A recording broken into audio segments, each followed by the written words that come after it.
What's up, YouTube? It's your boy Steve from Printer Gang Investments. And first and foremost, I gotta say Happy New Year to everybody.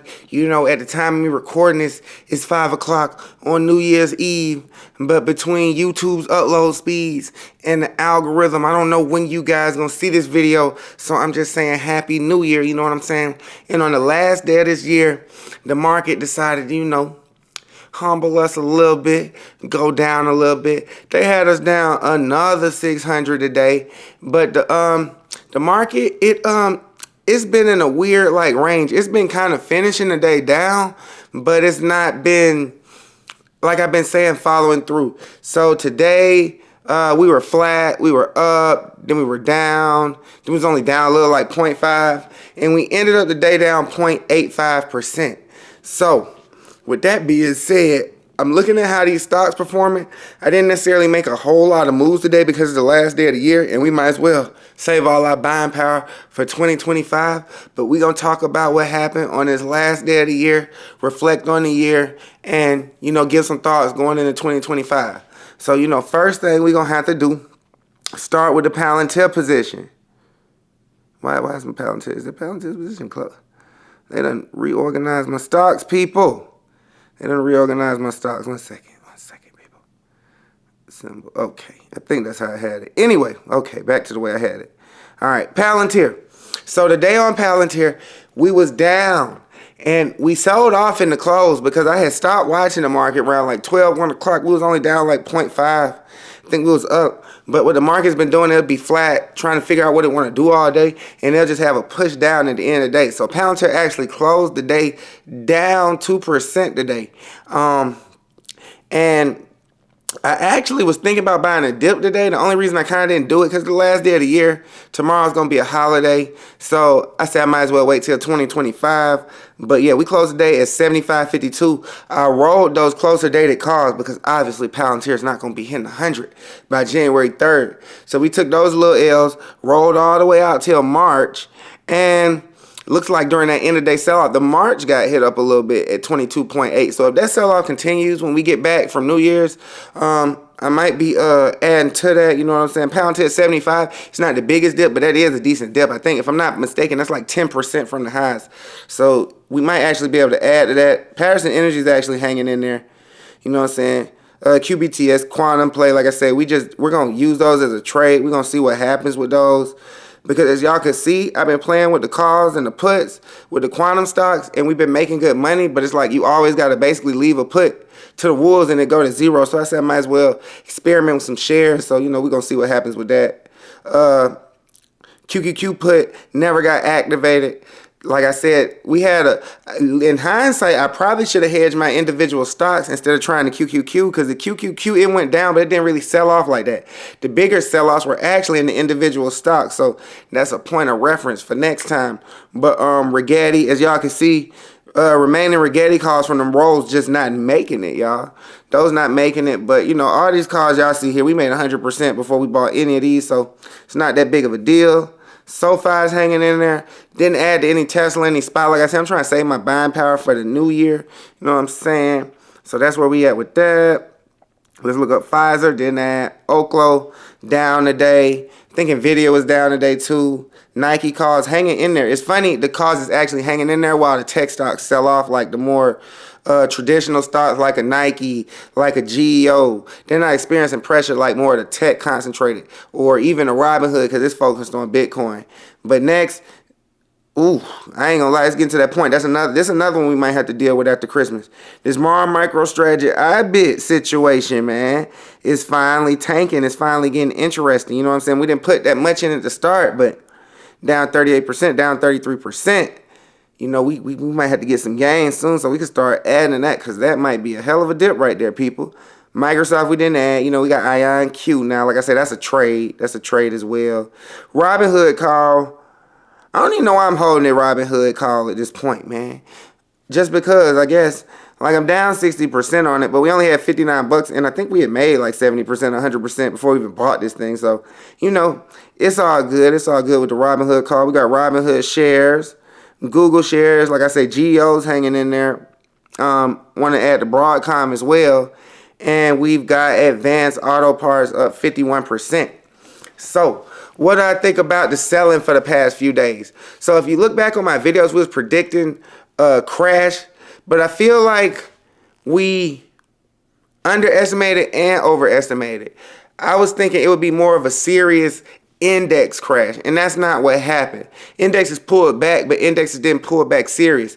I say overall, even with the stocks, it's not as serious because, like, obviously, like with Palantir example, it went to what, 75 40 years instead of 82. So in the bigger scheme of things, it's not a big deal. But looking at what happened over the past few days, I would have been better off actually buying puts on a Palantir or maybe even a Tesla versus the QQQ. So, you know, I'm watching that going into the new year. So, you know, we're going to look at some stocks. We're going to talk some sentiment. We're going to look at some charts, you know what I'm saying? And I'm going to let y'all boys go to y'all New Year's parties, New Year's Eve parties. And I'm going to work on whatever we're going to talk about tomorrow because, you know, we do this thing 7 days a week, you feel me?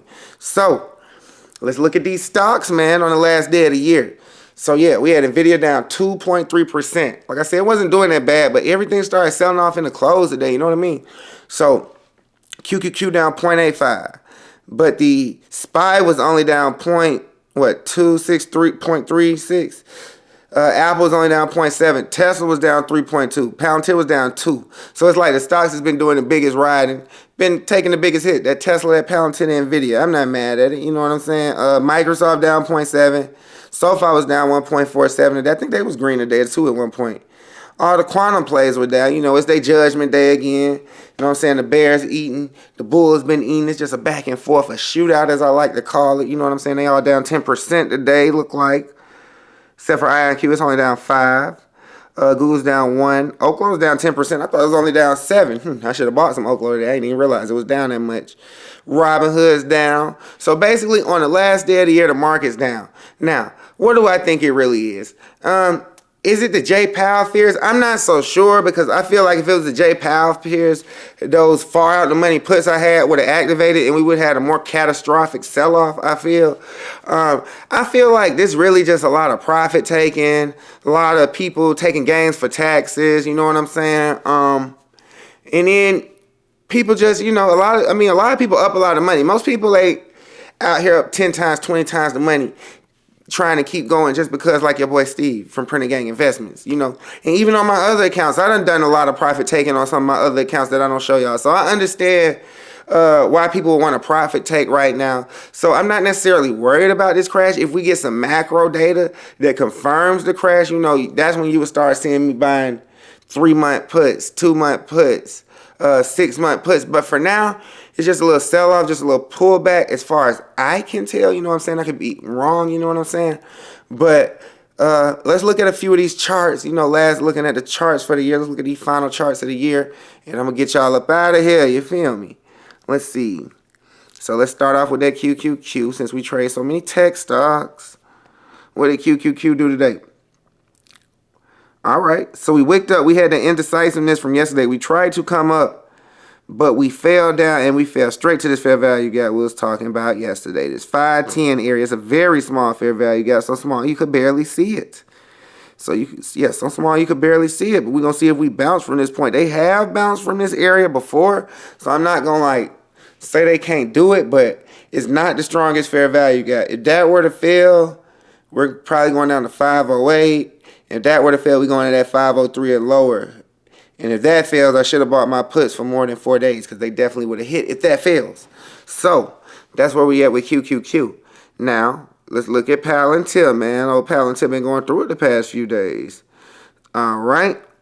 So on Palantir, yeah, so we sold off from this high a few days ago. And we came to this EMA today. We fell off this, 20 EMA, bounced off of it. We could continue lower, you know what I'm saying? It depends on what the market does, but as far as Palantir's chart looks, we trying to hold support there, but I don't know if that's going to really hold like that. If we were to fall, we could fall down to if it gets serious, we could fall to 68. I don't think we're going to go straight from 75 to 68, but there's no levels in between. Then it would get all the way to 66 and below load up zone. As far as this chart is concerned, I'm going to actually draw some regular levels myself because I see some trend lines and stuff. But It's in a zone where it's still risky to buy it, but we off like almost 10% from the highs if I'm not mistaken. So, you know, it's the risky buy zone now. Like it could easily keep falling from here, but all these little areas right here aren't necessarily bad buys, you know what I'm saying, from a technical trading point of view. You know, from a fundamental point of view, you know, valuation's still crazy right now. But yeah, if we were to fall, I'm interested in a lot of these areas. Even before we hit the major levels, I'm interested in a lot of these areas. So, like I said, this sell-off continues after New Year's. Y'all might actually start seeing me double down on Palantir if they decide they want to knock it down here, because that's the kind of person I am. A down day is just a down day. Until it gets real. If a down day start getting real, now you start looking around like, hey, what y'all got for sell out here? What can I buy out here? You know what I'm saying? Because some of these prices y'all starting to throw out. You know, I'm starting to get tempted. Like I almost did some today. If it wasn't New Year's Eve, you might have seen like 6 new positions on the screen. Because I've been thinking about doing AMD too. I'm thinking about going advanced money destroyer with the other investors. You feel me? But anyway, let's look at one last chart. And I guess, should we do Tesla or Nvidia? We always do Nvidia. Let's do Tesla. Let's see. So on Tesla, it's actually kind of similar to Palantir. It's funny. They passed their very small fair value gap, and they're trying to close below this EMA. So if Tesla were to keep falling, we could go all the way down to 376. Jesus Christ. These some bad levels now. If they pull this off, it's going to get real. If they pull this off, it's going to get real. Not saying that's what's going to happen, because, you know, the market could just bounce. Macro could support it. But from a technical point of view, we could easily just fall to, yeah, these 370s or lower. If that starts happening, people, yo, boy, Steve from Printing Gang Investments is going to be adding to his Tesla position. I ain't going to lie to you. So, yeah, that's where I'm at with it on these charts. For all my investors, if you down, you have some down days, don't get too scared. It's a lot of opportunities for my traders. You might be able to make some money on the downside if this thing keeps continuing. And for my more bullish traders, you could wait till this thing passes and start loading up for the dip, because, you know, overall, you know, we still on track for a bull market in 2025 so far. You know what I'm saying? I'm going to let y'all know what's going on. And I'm in the house today. You can see me experimenting with the new lens, you feel me? But it's your boy Steve from Printing Gang Investments. I'm going to see y'all in the next video. You know, we're going to do a talk for New Year since the market ain't going to be open. New freestyle coming soon. More content coming soon. Feel me? I got the, you feel me? Look at this. More content coming soon. It's your boy Steve from Printing Gang Investments. I'm going to see y'all in the next video.